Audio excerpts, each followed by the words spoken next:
اعوذ باللہ من الشیطان الرجیم بسم اللہ الرحمن الرحیم وتوبوا الی اللہ جمیعا ایھا المؤمنون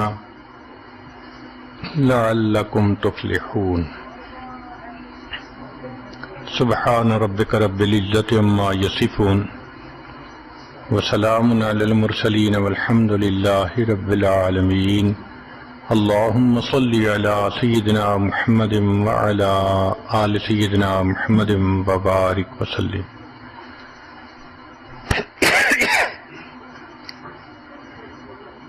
انسان جو کام بھی شریعت و سنت کے خلاف کرتا ہے اس کو گناہ کہتے ہیں۔ اس گناہ سے توبہ کرنا لازم ہوتا ہے۔ ارشاد باری تعالی ہے وَتُوبُوا إِلَى اللَّهِ جَمِيعًا أَيُّهَا الْمُؤْمِنُونَ لَعَلَّكُمْ تُفْلِحُونَ، اور اے ایمان والو تم سب کے سب اللہ کے سامنے توبہ کرو تاکہ تم فلاح پا جاؤ۔ چنانچہ ابن تیمیہ رحمۃ اللہ علیہ نے الایمان الاوسط ایک کتاب ہے، اس میں 10 اسباب بتائے ہیں جن سے انسان کے گناہ معاف ہوتے ہیں۔ یہ 10 اسباب ہمیں زبانی یاد ہونے چاہیے تاکہ ہم ان کے ذریعے سے اپنے گناہوں کی بخشش کا بندوبست کر لیں۔ سب سے پہلا سبب استغفار۔ استغفار کہتے ہیں کہ اپنے گزرے ہوئے گناہوں پر نادم ہونا۔ شریعت نے کہا الندم توبۃ، ندامت یہ توبہ ہے، اور حدیث مبارکہ میں ہے کہ قیامت کے دن سب سے زیادہ خوش انسان وہ ہوگا من وجد فی صحیفتہ استغفارا کثیرا، جس کے نام اعمال میں کثرت کے ساتھ استغفار لکھا ہوا ہوگا۔ تو ہمیں کثرت سے استغفار پڑھنا چاہیے۔ چنانچہ ایک شخص حضرت حسن اللہ عنہ کے پاس آیا، حضرت بہت گناہ گار ہوں، کوئی عمل بتائیں۔ فرمایا استغفار پڑھو۔ ایک اور آدمی آیا، حضرت بارش نہیں ہو رہی، کوئی عمل بتائیں۔ فرمایا استغفار پڑھو۔ پھر ایک آدمی آیا کہ حضرت بہت قرضہ چڑھ گیا، دعا کریں کہ کوئی اسباب بن جائیں رزق کے، مال کے، تاکہ قرضہ اتر جائے۔ فرمایا استغفار پڑھو۔ پھر ایک شخص آیا کہ حضرت دعا کریں اللہ مجھے بیٹا دے دے۔ فرمایا استغفار کرو۔ ایک آدمی آیا میرا باغ ہے، دعا کریں کہ میرا پھل زیادہ لگے۔ فرمایا استغفار کرو۔ ایک آدمی آیا میری کھیتی باڑی کی زمین ہے، دعا کریں پانی اندر سے نکل آئے۔ فرمایا استغفار کرو۔ اب سننے والا حیران کہ مختلف لوگ مختلف ضروریات آ کر بیان کرتے رہے، سب کے لیے ایک ہی جواب۔ تو اس نے پوچھا کہ حضرت کیا مسئلہ؟ تو فرمایا کہ دیکھو یہ جواب میں نے اپنی طرف سے نہیں دیا، قرآن مجید سے دیا ہے۔ اللہ تعالیٰ ارشاد فرماتے ہیں قرآن مجید میں فَقُلْتُ اسْتَغْفِرُوا رَبَّكُمْ إِنَّهُ كَانَ غَفَّارًا۔ تو سب سے پہلے استغفار کرنے سے گناہوں کی بخشش ہوتی ہے۔ یرسل السماء علیکم مدرارا، تمہارے اوپر اللہ بارشیں برسائے گا۔ ویمددکم باموال، اللہ مال کے ذریعے تمہاری مدد کرے گا۔ وبنین، اور بیٹوں کے ذریعے مدد کرے گا۔ ویجعل لکم جنات، اور اللہ تعالیٰ تمہیں درختوں پہ پھل زیادہ عطا کرے گا۔ وَيَجْعَلْ لَكُمْ أَنْهَارًا، اور اللہ تعالیٰ تمہارے لیے زمین سے چشمے جاری فرما دے گا۔ آپ اگر غور کریں تو ہماری روز مرہ کی جو پریشانیاں ہیں وہ انہی میں سے ہیں۔ کوئی بیٹے کے لیے پریشان، کوئی کاروبار کے لیے پریشان، کوئی قرضوں کی وجہ سے پریشان۔ اس کا مطلب یہ ہے کہ اگر ہم استغفار کرنے کی عادت ڈال لیں تو ہمیں کسی اور عمل کی ضرورت ہی نہیں ہے۔ اور یہ عمل قرآن مجید میں بتایا گیا ہے، یہ پروردگار عالم کا کلام ہے۔ ہم استغفار کم کرتے ہیں، کم از کم 100 مرتبہ صبح اور شام استغفار کا کرنا معمول بنا لینا چاہیے۔ آپ لوگ ڈرائیو کرتے ہیں اپنے دفتر جاتے ہوئے تو راستے میں جو آدھا گھنٹہ لگتا ہے اس میں کیا کرنا ہوتا ہے؟ بعض لوگ نعت سن لیتے ہیں، تلاوت سن لیتے ہیں، وہ بھی عبادت ہے، لیکن اس سے زیادہ بہتر یہ ہے کہ انسان خود پڑھے کچھ. تو اگر اس دوران آپ استغفر اللہ ہی پڑھتے رہیں تو سینکڑوں دفعہ استغفار نامہ اعمال میں لکھا جائے گا. اور اگر پورا پڑھ لیں استغفر اللہ ربی من کل ذنب واتوب الیہ تو یہ سونے پہ سہاگے والی بات ہے. تو اپنے ٹائمنگز کو ایسے ایڈجسٹ کریں کہ اس میں درود استغفار کثرت کے ساتھ آپ پڑھ سکیں. چونکہ حدیث پاک میں یہ فرمانا کہ قیامت کے دن وہ بندہ بہت خوش ہوگا جس کے نام اعمال میں استغفار زیادہ ہوگا. دوسرا سبب ہے توبہ. توبہ اور استغفار بہت قریب قریب ہیں، ان میں لائن آف ڈیمارکیشن ڈالنا تھوڑا ڈیفیکلٹ ہے، مگر علماء نے لکھا ہے کہ استغفار پچھلے گناہوں پہ ریپینٹنس کو کہتے ہیں، اور توبہ آئندہ گناہوں کو کمٹ نہ کرنا، اس کی کمٹمنٹ کرنا، عزم کرنا، اس کو کہتے ہیں. توبہ عزم جازم، ایک عہد کرنا کہ میں نے آج کے بعد گناہ نہیں کرنا، یہ توبہ کہلاتا ہے. تو گویا توبہ کا تعلق آئندہ گناہ نہ کرنا، استغفار کا تعلق پاسٹ کے ساتھ ہے کہ میں نے جو کیا برا کیا، اللہ بس میری غلطی کو پلیز معاف کر دیں، اس کو استغفار کہتے ہیں. اور یہ استغفار کا حکم اللہ رب العزت نے اپنے حبیب صلی اللہ علیہ وسلم کو دیا. فسبح بحمد ربک واستغفرہ، حکم ہے، صیغہ ہے امر کا. اللہ کے محبوب صلی اللہ علیہ وسلم کو اگر یہ حکم ہے تو سوچئے پھر ہمیں استغفار کرنے کی کتنی ضرورت ہے. توبہ ہر بندے پہ کرنی ضروری. چنانچہ کافر ہے تو وہ کفر سے توبہ کر کے مسلمان بن جائے، مومن ہے گناہوں سے توبہ کر کے نیک بن جائے. جو نیک ہے وہ جو اپنے اعمال کے اندر غفلت ہوتی ہے، نماز کی غفلت، ذکر میں غفلت، تلاوت میں غفلت، اس غفلت سے توبہ کرے. اور جو کہے کہ جی میں تو اس سے بھی توبہ کرتا ہوں، تو بھئی ہم جو اعمال کرتے ہیں یہ اس کوالٹی کے تو نہیں کہ اللہ تعالیٰ کے ہاں قبولیت پا سکیں. اب پھر استغفار کرنا کہ اللہ اس کو قبول کر لیجئے، کیونکہ اللہ کے محبوب صلی اللہ علیہ وسلم نے فرمایا ما عبدنا کا حق کا عبادتک، اے اللہ ہم نے عبادت نہیں کی جیسے عبادت کرنے کا حق تھا.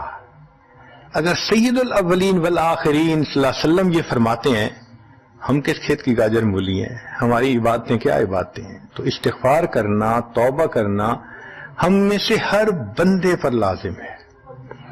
تیسری چیز جس سے کہ گناہ معاف ہوتے ہیں، الحسنات الماحیہ، نیکیاں. جو انسان نیک اعمال کرتا ہے تو گناہ دھل جاتے ہیں. نیک اعمال کی مثال صابن کی ہے، گناہوں کی مثال میل کی سی ہے. صابن جتنا زیادہ لگتا ہے اتنا میل دھل جاتی ہے. ان الحسنات یذہبن السیئات. یہاں شیطان دھوکہ دیتا ہے. مثلا اگر کوئی بچہ تعلیم پا رہا ہے مگر کوئی گناہ بھی کرتا ہے، تیرے علم کا کیا فائدہ، گناہ تو چھوڑتا نہیں. بھائی اگر گناہ کرتے ہیں تو علم تو الٹا ان گناہوں کو دھوئے گا، وہ علم ہی چھڑوا دیتا ہے تاکہ دھونے کا مسئلہ ہی نہ رہے. اب عورت سوچے گی میں پردہ تو کرتی نہیں، نمازوں کا کیا فائدہ. یہ دھوکہ ہے شیطان کا. بھئی آپ نمازیں پڑھتی رہو، اس نمازوں کی برکت سے اللہ پھر پردے کی بھی توفیق دے دیں گے. تو نیکی نہیں چھوڑنی چاہیے کبھی بھی. یہ سوچ کے جی میں اچھا تو ہوں نہیں، کیا فائدہ. فائدہ ہے. جب اللہ فرما رہے ہیں کہ نیکیاں گناہوں کو دھو دیتی ہیں، بھئی گناہ تو ہم چھوڑتے نہیں اور نیکی آرام سے چھوڑ دیتے ہیں، یہ کہاں کی لاجک ہے. تو اس لیے نیکی بھاگ بھاگ کے کرنی چاہیے. اگر گناہ ہیں تو نیکی اور زیادہ کریں تاکہ نیکی کی برکت سے گناہوں کی ظلمت ختم ہو جائے اور دھل جائے.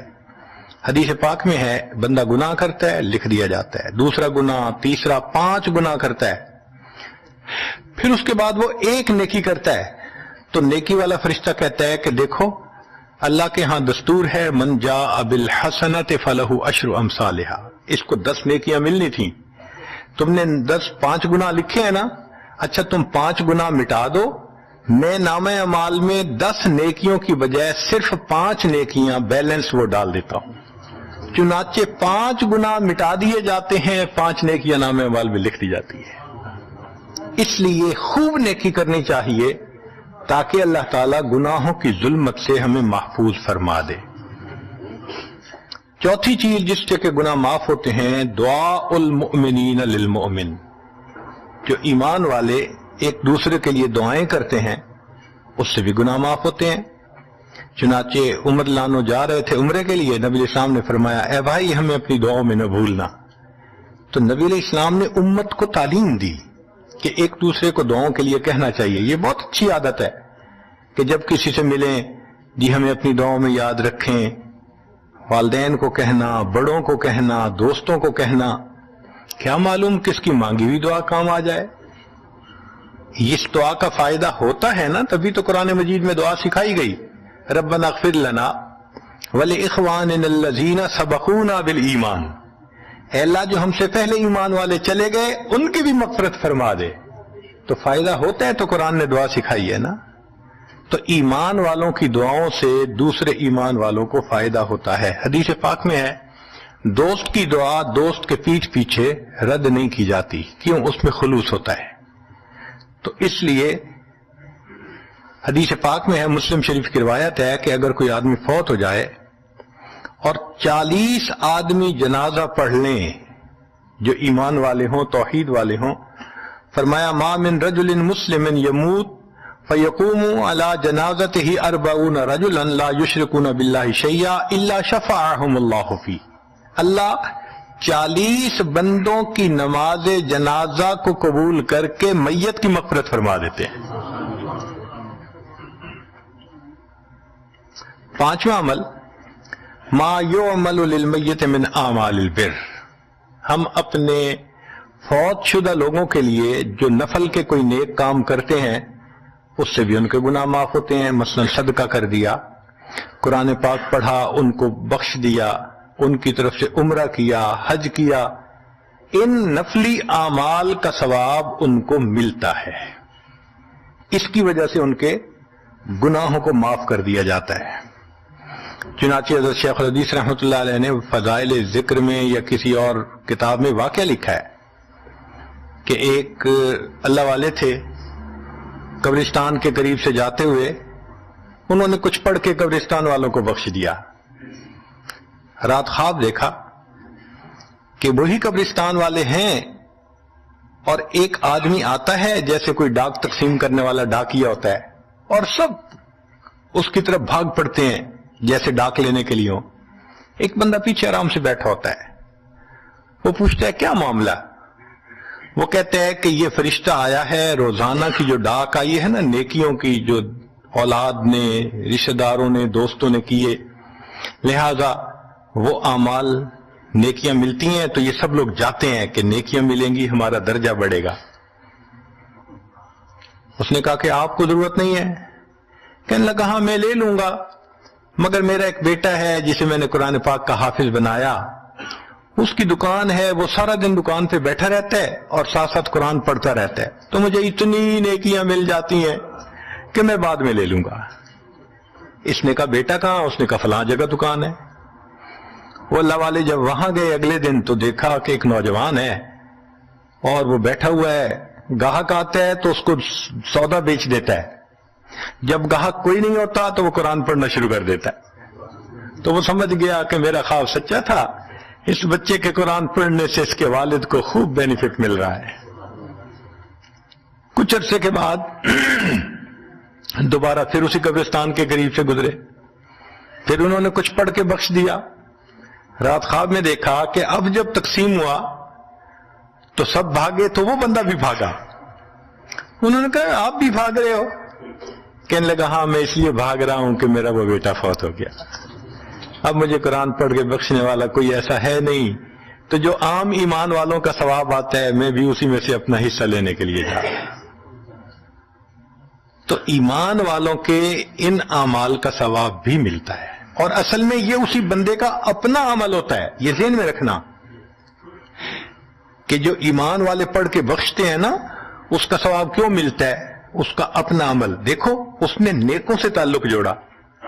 وہ بھی تو ہوتے ہیں جن کے مرنے کے بعد پیچھے ریچھ کتے کی لڑائی کرواتے ہیں، میلے لگواتے ہیں، موسیقی کی محفلیں ہوتی ہیں، وہ بھی تو ہوتے ہیں نا، تو ان کو کچھ نہیں ملتا۔ اس بندے نے نیکوں سے محبت کی، یہ اس کا اپنا عمل ہے، اس کی محبت کی وجہ سے اب یہ لوگ اس کو پڑھتے ہیں، اللہ اس کو ثواب پہنچا دیتے ہیں، کہ اس کے اپنا عمل ہے اصل میں۔ پھر چھٹی چیز جس کی وجہ سے گناہ معاف ہوتے ہیں، المصائب التی یکفر اللہ بها الخطایا فی الدنیا، دنیا میں انسان کو جو مشکلات، تکلیفیں، مصیبتیں پہنچتی ہیں ان کی وجہ سے گناہ معاف کر دیے جاتے ہیں۔ کوئی مصیبت دنیا میں پہنچتی ہے، گناہ معاف ہوتے ہیں۔ چنانچہ نبی علیہ السلام تشریف فرما تھے، چراغ بجھ گیا، نبی علیہ السلام نے فرمایا انا للہ و انا الیہ راجعون۔ ام المومنین عائشہ صدیقہ نے پوچھا، اللہ کے حبیب صلی اللہ علیہ وسلم یہ تو پڑھتے ہیں جب کوئی آدمی فوت ہو جاتا ہے۔ فرمایا عائشہ، مومن کو جو بھی دنیا میں تکلیف، غم پہنچتا ہے، اگر وہ اس کے اوپر انا للہ پڑھ لے اس کو ثواب ملتا ہے۔ تو سوچنے کی بات ہے، چراغ کے بجھنے پر اگر ثواب ملتا ہے تو کسی عزیز کی زندگی کا چراغ بجھ گیا، اس پر کتنا ثواب ملے گا؟ اس لیے تکلیف آئے تو پریشان ہونے کی بات نہیں ہوتی، صبر کرنے کی بات ہوتی ہے۔ انسان بے صبری کے ذریعے خواہ مخواہ اس تکلیف پر ملنے والے ثواب سے اپنے آپ کو محروم کر دیتا ہے۔ بے صبری سے تکلیف ختم نہیں ہوتی، ثواب ملنا بند ہو جاتا ہے، تو بے صبری کا کیا فائدہ؟ اور ہو سکتا ہے کہ یہ مصیبت جو آئی یہ بندے نے خود مانگی ہو، یہ بھی عجیب بات ہے۔ آپ کہیں گے جی کوئی بندہ مصیبت تو نہیں مانگتا، ہاں ہو سکتا ہے مانگی ہو۔ کیسے؟ کہ دعا مانگی، اللہ مجھے قیامت کے دن میرے محبوب صلی اللہ علیہ وسلم کے ہاتھوں حوض کوثر کا جام عطا کر دینا، اللہ نے دعا قبول کر لی، عمل تو ہے نہیں کہ یہ نعمت نصیب ہو، تو اب کیسے ملے گا؟ اللہ تعالی بیماری، مصیبت، پریشانی کچھ اس کے اوپر بھیج دیتے ہیں۔ اگر یہ بندہ اس پر صبر کر لیتا ہے، اس کو بہانہ بنا کر اللہ اس کو وہ نعمت عطا فرما دیتے ہیں۔ چنانچہ ایک بزرگ تھے، 70s میں تھے، بیوی بھی اسی طرح، بہت نیک تھی بیوی بھی۔ بیوی نے کہا کہ میرا بڑا دل چاہتا ہے کہ نبی علیہ الصلوۃ والسلام کا دیدار نصیب ہو، میں بڑا درود شریف پڑھتی ہوں، نفل پڑھتی ہوں، مگر مجھے واضح زیارت نہیں ہوئی، آپ کو کوئی عمل آتا ہو تو بتا دیں۔ انہوں نے کہا عمل آتا ہے، کرو گی؟ کہا بالکل کروں گی۔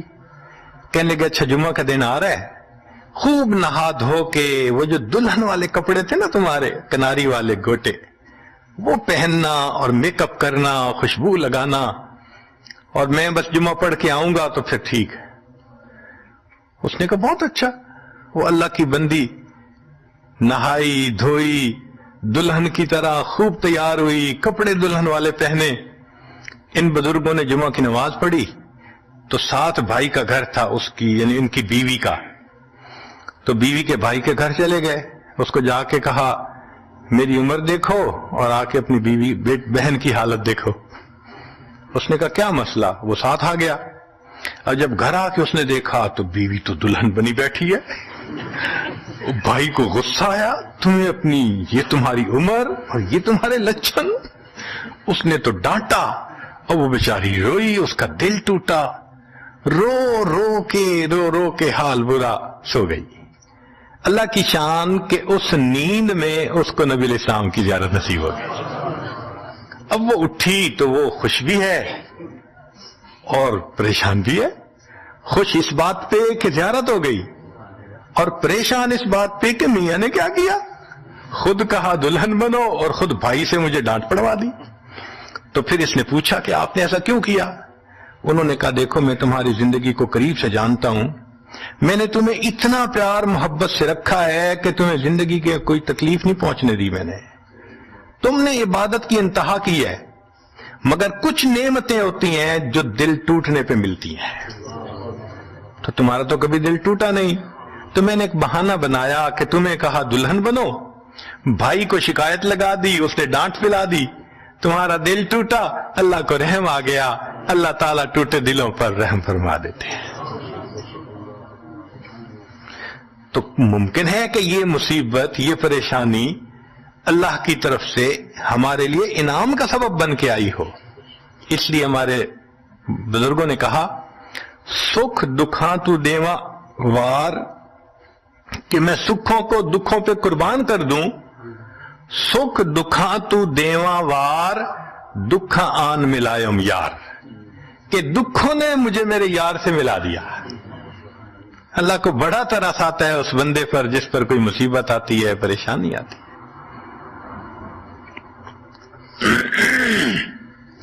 پھر ساتویں چیز جس سے کہ گناہ معاف ہوتے ہیں، ما يحصل فی القبر من الفتنة والزغطة والروع، قبر کے اندر انسان جب جائے گا تو اس کو وہاں پر زغط قبر پیش آئے گا، قبر دباتی ہے، اس قبر کے دبانے سے بھی گناہ معاف ہوتے ہیں،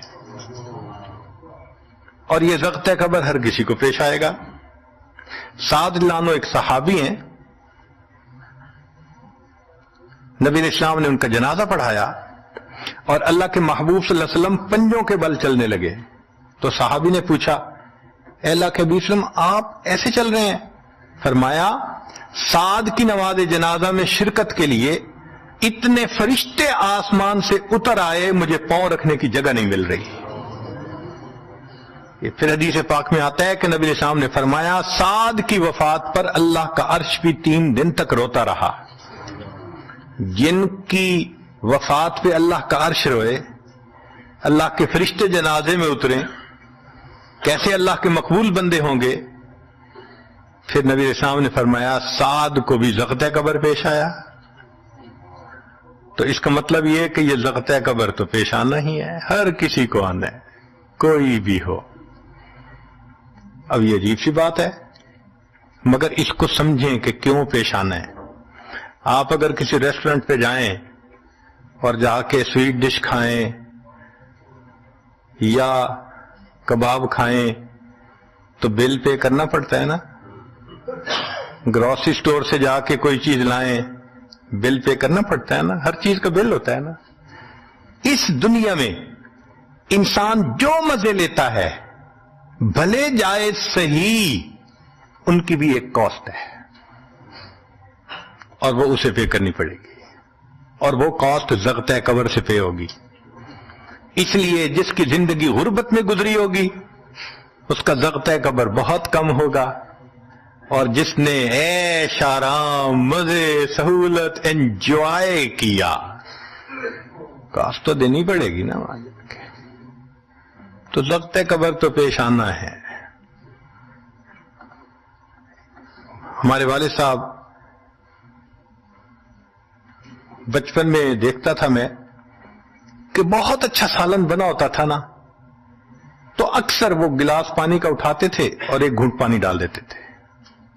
مجھے سمجھ نہیں آتی تھی یہ کیا کرتے ہیں، میں اکثر ان سے پوچھتا تھا ابو آپ ایسے کیوں کرتے ہیں، نہیں بتاتے تھے۔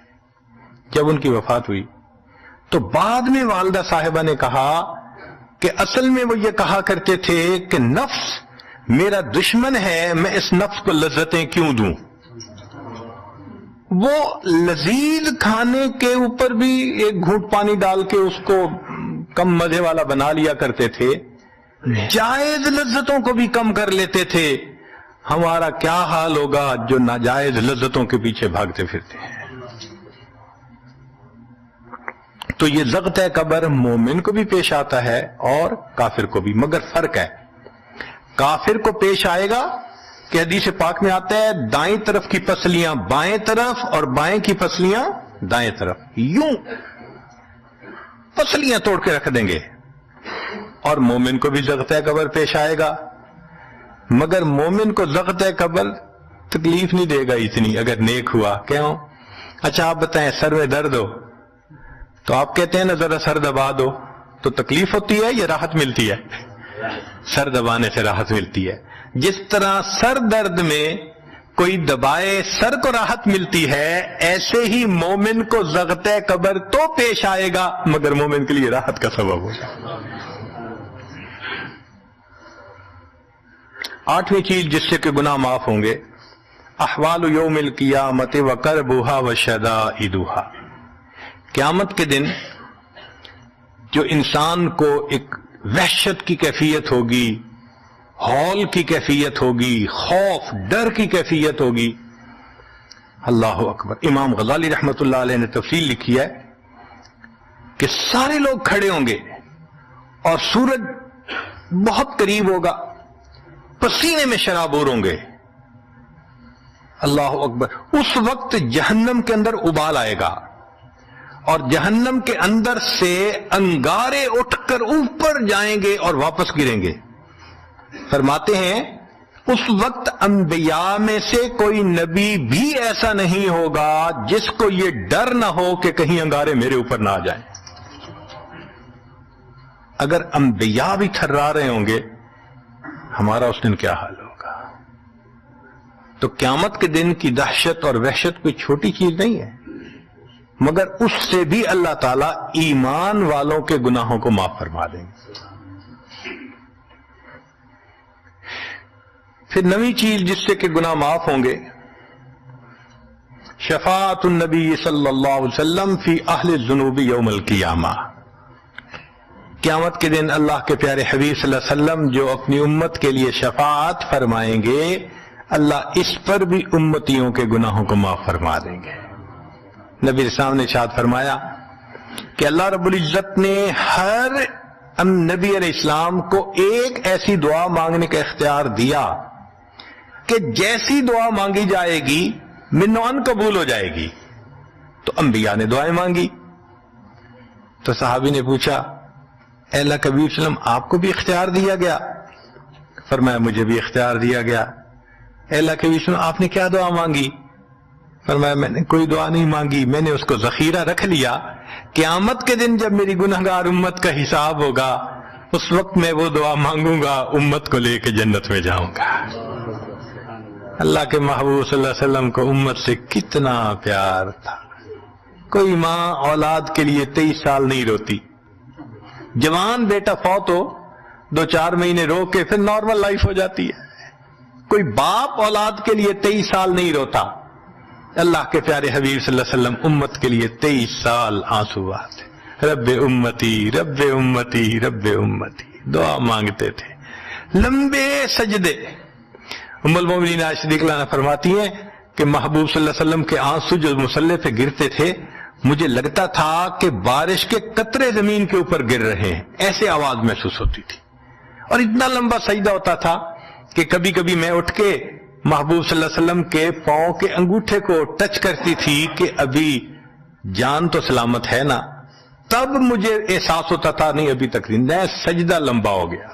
اتنا لمبا سجدہ کس کے لیے؟ اللہ امت کو گناہوں کو معاف فرما دے، امت کے گناہوں کو معاف. چنانچہ جب نبی علیہ الصلوۃ والسلام پر آخری یعنی مرض آئی، بیماری کی کیفیت آئی، تو اللہ کے حبیب صلی اللہ علیہ وسلم کو بخار بہت تیز ہو گیا تھا. اور جو مسجد میں آخری مرتبہ لائے تھے تو 2 آدمی تھے، ایک ادھر تھا ایک ادھر تھا، اور اللہ کے حبیب صلی اللہ علیہ وسلم نے ان کا سہارا لیا تھا اور بہت مشکل سے چل کے تشریف لائے تھے. یہ آخری نماز تھی. پھر واپس تشریف لے گئے، بخار اور تیز ہو گیا. سیدہ عائشہ صدیقہ عنہا فرماتی ہیں کہ میں نے اوپر کپڑا سا ڈال دیا، کپڑے کے اوپر سے مجھے گرمی محسوس ہو رہی تھی. میں نے پانی کا ایک پیالہ پیش کیا، اللہ کے حبیب صلی اللہ علیہ وسلم پانی کے پیالے میں ہاتھ مبارک ڈالتے تھے اور اپنے چہرے پہ لے رہے تھے، اور جسم تھا کہ جیسے کوئی گرم چیز میں سے گرمی نکل رہی ہوتی ہے، اس طرح وہ بخار سے دہک رہا تھا. فرماتی ہیں کہ مجھے محسوس ہوا کہ یہ تو بہت تیز بخار ہے، کبھی ایسا نہیں دیکھا. تو میں نے پوچھا اے اللہ کے حبیب صلی اللہ علیہ وسلم بخار ایسا تو کبھی نہیں دیکھا، اتنا زیادہ تیز، اتنا زیادہ تیز؟ نبی علیہ السلام نے فرمایا عائشہ مومن کو سکرات موت کے وقت جو تکلیف ہوتی ہے اس پر بھی اس کے گناہ معاف ہوتے ہیں۔ میں نے اللہ سے یہ دعا مانگی تھی، اللہ جب میری سکرات کا وقت آئے تو مجھے تکلیف زیادہ دے دینا اور اس کے بدلے اللہ میری امت کے گناہوں کو معاف فرما دینا۔ عائشہ یہ وہ سکرات ہے جس کی وجہ سے مجھے تکلیف بہت ہے، اللہ کے محبوب صلی اللہ علیہ وسلم کو اتنی تکلیف ہو رہی تھی۔ اتنے میں اطلاع ملی، دروازہ کھٹکھٹایا گیا، پوچھا کون؟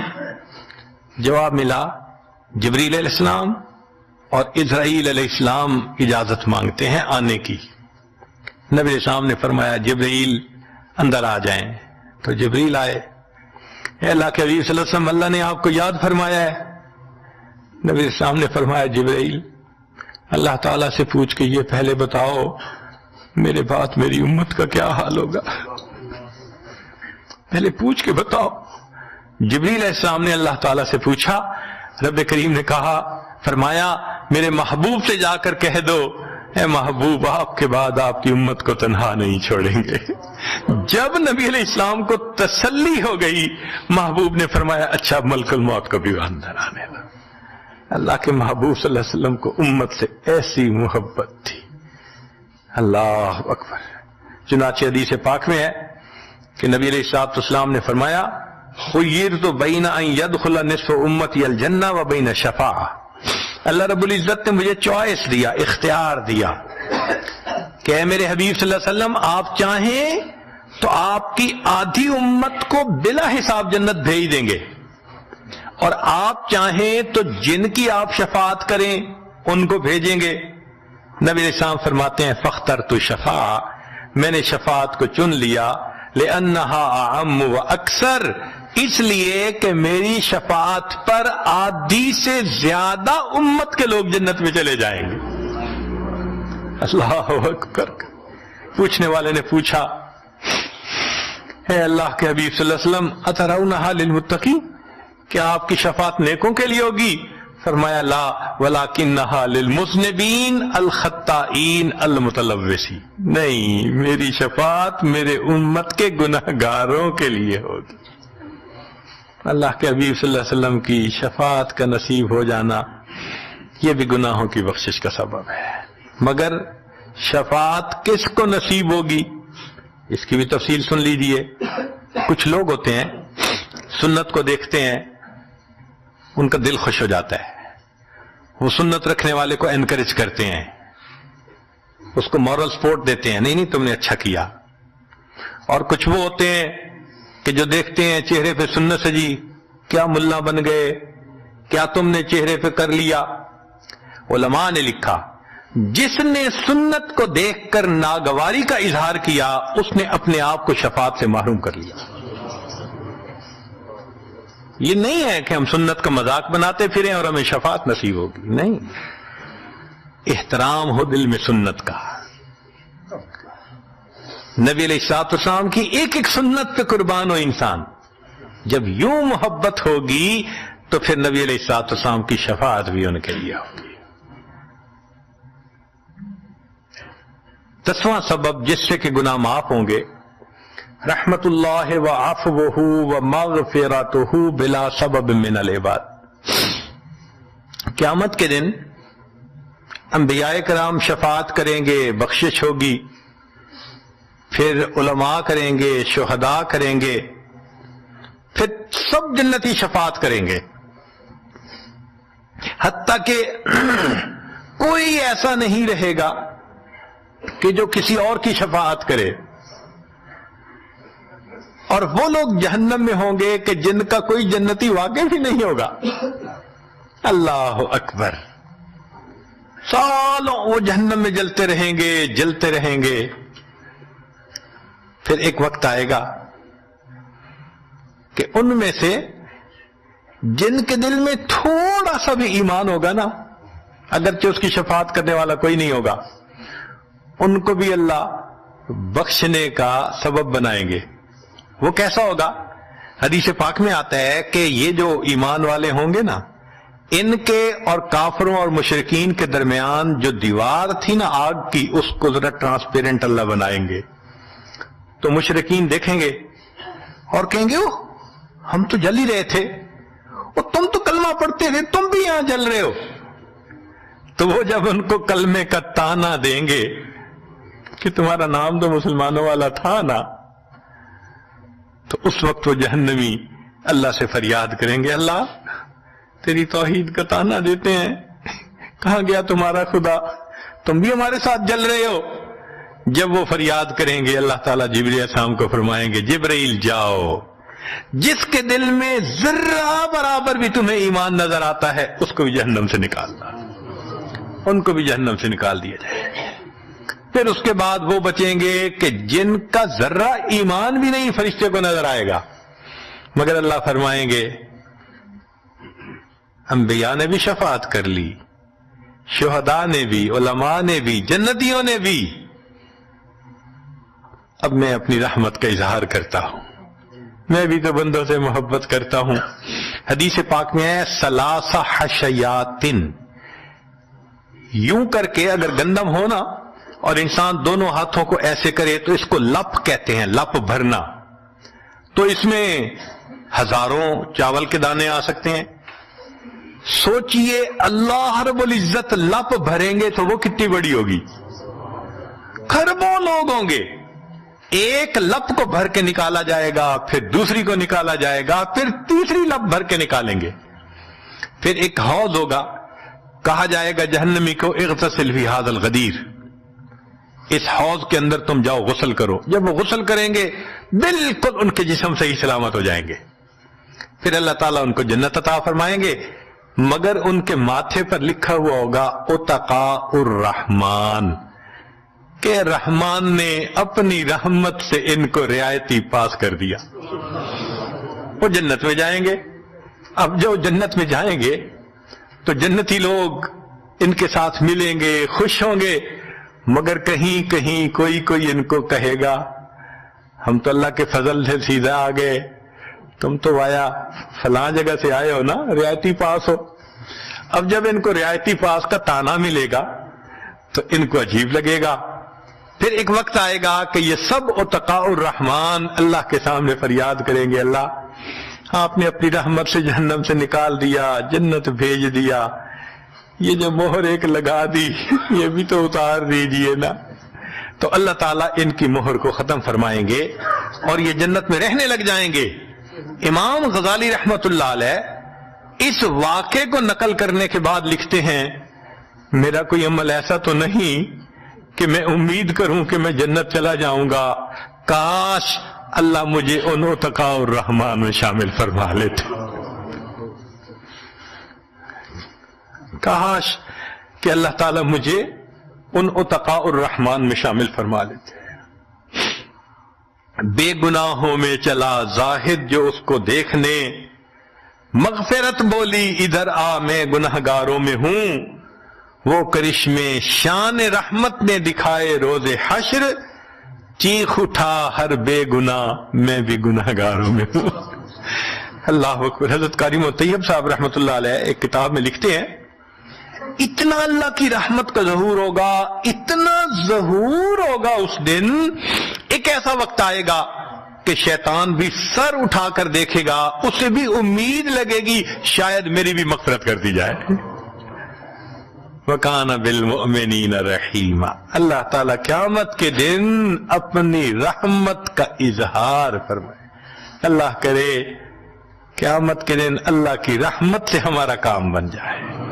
اللہ تعالیٰ ہمیں اپنے گناہوں سے سچی توبہ کرنے کی توفیق عطا فرمائے، اور اللہ تعالیٰ ہمیں اپنے بخشش کیے ہوئے گناہگار بندوں کی قطار میں قیامت کے دن شامل فرمائے۔